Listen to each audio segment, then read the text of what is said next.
itu terbatas. Betul. Jadi gini, Ya. cara jelasnya simpel. Kita kan dari awal, kita udah wanti-wanti bro. Jadi dari awal tahun, kita yang pertama wanti-wanti, bahkan gue udah ngomong dari tahun sebelumnya Februari turun. Kenapa gue tahu Februari turun? Karena simple, tightening. Ya. Jadi dunia ini stop nyetak uang. Jadi ketika dunia stop nyetak uang, Bitcoin itu bakal sideways terus cenderung turun bro, sampai ke 76 kemarin. Ya. Nah biasanya orang-orang yang kurang ngerti, influencer-influencer tolol, itu mereka taruh naratif di sekitar itu. Ya. Jadi mereka bilang, oh ini turun karena ini yang harian tuh. Oh turun karena harinya ada ini, karena harinya ada ini. Enggak. Itu karena tightening. Jadi ketika sekarang udah mulai easing lagi, mereka cetak lagi uangnya, Bitcoinnya naik lagi.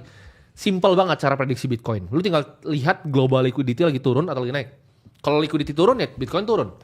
Dulu kan ini lari ke S&P bro, tapi yang paling kasihan adalah generasi milenial. Jadi generasi yang atas mereka dapat properti. Ya. Mereka dapat boomnya properti, mereka kaya. Sedangkan generasi yang milenial ini yang paling kasihan. Mereka belinya S&P 500 yang selama ini kalah sama Global Liquidity Index. Jadi ketika S&P itu cuman match atau di bawah dari liquidity, nggak nyampe 11%. Karena 8% tuh angka monetary debasement dan 3% tuh inflasi. Jadi hurdle rate lu untuk berinvestasi lu harus dapat 11% per tahun dalam USD. Kalau lu tambah miskin. Makanya tadi gue dapat WA bro pagi-pagi. Apa itu? Dari salah satu agen penjual reksadana bro. Dibilang, ayo investasi reksadana. Kan itu kayak WhatsApp otomatis gitu. 8% setahun. Lu kalau 8% dalam IDR lu jadi gembel luar biasa lu. Karena 11% global debasement itu dalam USD. Jadi kalau USD lu tidak bisa lu bungai lebih dari 11% investasinya, lu tambah miskin. Sulit sekali bro itu. Sulit sekali. Dan satu dunia ini, cuman ada 2 aset bro yang bisa ngalahin 11% itu. Satu adalah Bitcoin, yang kedua adalah teknologi stocks.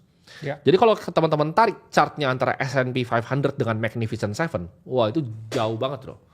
Jadi Magnificent Seven, Apple, Nvidia, itu ngambil semua liquidity yang ada di global. Ya. Jadi banyak banget perusahaan yang mati. Untuk Apple tuh bisa jadi perusahaan yang luar biasa besar, perlu ada 20.000 perusahaan manufacturing yang mati. Untuk Nvidia jadi perusahaan nomor 1, perlu ada 10.000 perusahaan yang mati lagi. Jadi kompetisi untuk berinvestasi di bisnis itu basically impossible game bro sekarang. Ya. Lu nggak bisa ya. Dan kebanyakan perusahaan bahkan nggak bisa beat S&P 500. Jadi itulah kenapa kalian tanya, kenapa lu nggak pernah beli saham Indonesia? Karena nggak bisa. Gue nggak bisa kalahin monetary debasement global ya kalau gue beli saham di lokal. Satu itu di pair dengan currency lokal. Ya. Sama kayak lu mau suruh gue beli saham di Nigeria, lu gue nggak mau gitu. Orang saham di US aja kita sungkan bro. Kecuali beberapa, gue cuma pakai MicroStrategy which is ya higher betanya Bitcoin kan. Cuman di luar itu nggak ada yang bisa gue investasikan. Gimana bro, menurut lu tesis terhadap jumlah uang yang beredar dengan harga Bitcoin, korelasinya? Yang ternyata sangat tinggi. Ya itu kan sebenarnya sesuatu yang simple math. Ya. Bitcoin ini jumlahnya terbatas cuma 21 juta. Uang yang dicetak itu akan semakin tambah banyak. Ya betul.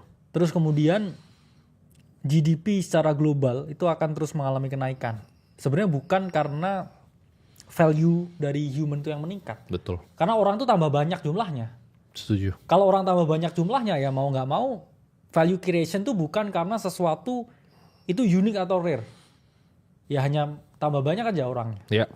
Jadi by that simple math itulah mengapa ya kita ngomong Bitcoin jumlahnya terbatas ya, finite supply, dan fiat itu infinite supply. Selalu ada cap. Ya. Kita mau masukin apapun. Saham juga ada capnya, instrumen apapun juga ada capnya. Sehingga banyak ya perusahaan-perusahaan gede ini akhirnya nggak punya pilihan lain selain ya udah dimasukin ke Bitcoin. Akhirnya begitu baru mulai kan? Karena ya itu salah satu tesis juga yang membuat kita waktu itu di 76.000 kan ada juga ya. Apa di stream sebelumnya waktu itu kita jelaskan ya sangat confident ya. Kita saat itu bilang kan kita bayar di sini di 76.000 tuh. Di 77.000 di videonya. Dan ya naik 36% karena kita tahu banget ya selain secara teknikal ya ini kan di luar kepala ya. Bagi yang udah di market lama kayak kita ini di luar kepala teknikalnya. Cuman kita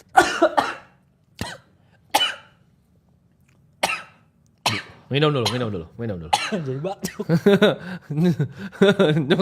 Cuman kita juga lihat naikin sedikit bro mic-nya. M2-nya. Keselak gue ya. Keselak kan? Ya kita lihat ya M2-nya yang mana ada potensi ya kita lihatlah di sini chartnya ya. Dengan di mana ya Bitcoin tuh bottom ya 1 April. Oke, kita lihat di 1 April.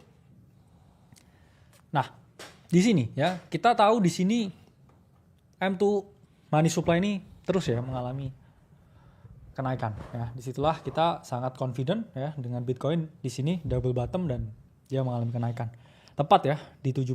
Nah, ini kalau kita kecilin ya semua time frame-nya, kita bahas juga ke teman-teman ya di dalam Akademi Kripto ya. That was the bottom. Itulah kenapa ya kita nambah juga ya posisi di sini ya ketika ada double bottom di Bitcoin dan ya